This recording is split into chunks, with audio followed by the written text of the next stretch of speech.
नमस्कार बंधुरा अनिता सिम्पल फुडे आपनादेर सकलके स्वागत।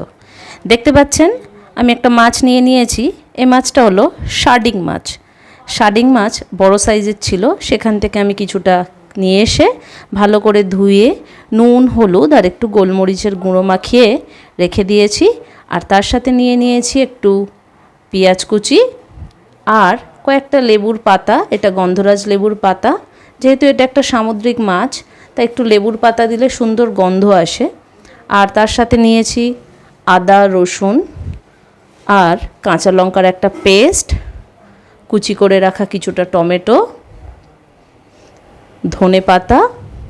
आपातत এই দিয়ে আমি রান্নাটা করব। তার সাথে কিছু মশলা আছে, আপনারা ক্রমশ দেখতে থাকুন আমি কিভাবে করব। প্রথমে মাছটা আমি ভেজে নেব একটু লাল করে।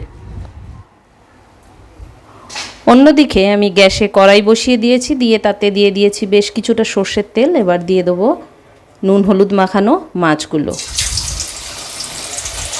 দিয়ে আমি ভালো করে লাল করে ভেজে নেব।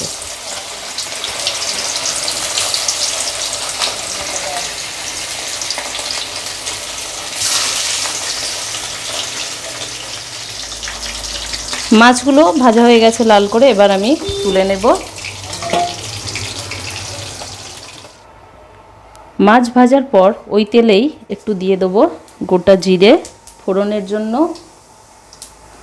আর এবার কুচি করে রাখা পেঁয়াজগুলো ভালো করে দিয়ে ভেজে নেব।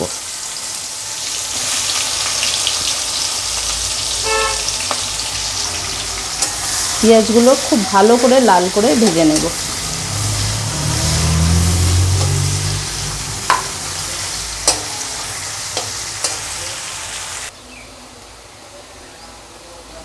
পেঁয়াজটা আমার লাল লাল করে ভাজা হয়ে গেছে। এবার ওর মধ্যে আদা রসুন আর কাঁচা লঙ্কার পেস্টটা দিয়ে দেবো, দিয়ে এবার ভালো করে কষাবো।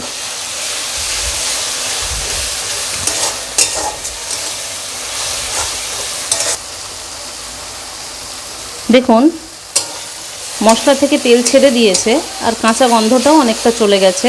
এবার এর মধ্যে দিয়ে দেবো কুচি করে রাখা টমেটোগুলো, দিয়ে এবার টমেটোটা এই মশলার সাথে ভালো করে কষিয়ে নেব।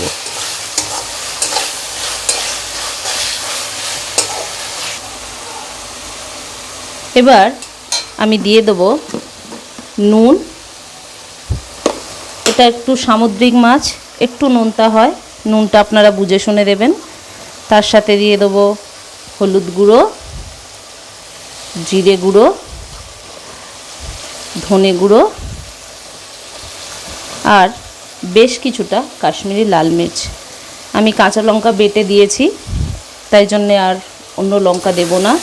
এবার এইটা ভালো করে একটু জল দিয়ে সামান্য কষাতে থাকবো।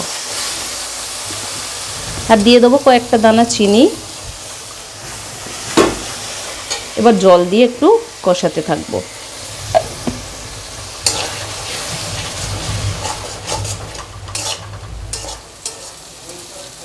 দেখুন মশলাটা আমার কষানো হয়ে গেছে।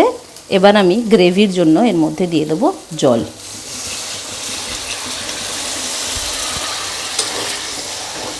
গ্রেভিটা ফুটলে আমি এর মধ্যে ভেজে রাখা মাছগুলো দিয়ে দেবো। গ্রেভিটা ফুটে গেছে, এবার আমি একে একে ভেজে রাখা মাছগুলো দিয়ে দিচ্ছি। মাছগুলো যেহেতু খুব লাল লাল করে ভাজা আছে মচমচে করে, তাই বেশিক্ষণ হতে সময় লাগবে না। আর দিয়ে দেবো যে লেবুর পাতাগুলো নিয়েছিলাম সেই পাতাগুলো এর মধ্যে দিয়ে দেবো, দিয়ে এবার খানিকক্ষণ ভালো করে ফুটিয়ে নেব। লেবুর পাতা দিলে খুব সুন্দর একটা গন্ধ আসে।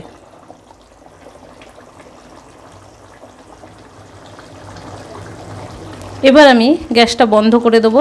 এটুকুই আমি গ্রেভি রাখবো, কারণ ভাতের সাথে খাওয়া হবে।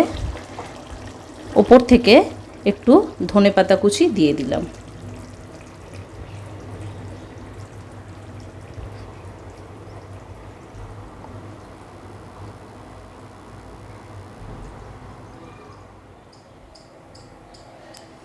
তৈরি হয়ে গেছে আমার শার্টিং মাছের ঝাল।